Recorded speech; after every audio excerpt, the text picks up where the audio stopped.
Pakistani cricket के मद्दाहों के लिए खुशखबरी। बाबर आजम समेत कई स्टार खिलाड़ी इस साल बिग बैश लीग में एक्शन में नजर आएंगे। खिलाड़ियों को पाकिस्तान क्रिकेट बोर्ड की जानिब से एनओसी जारी हो गया।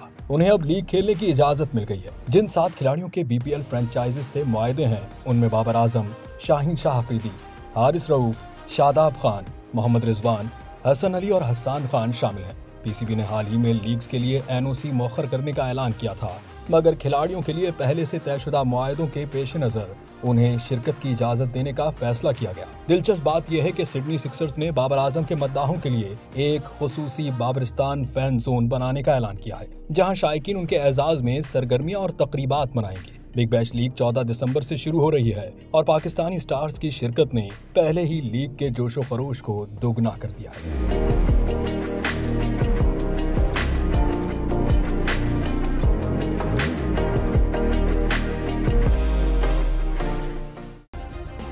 सब्सक्राइब करें और बेल दबाएं ताकि कोई खबर रह न जाए।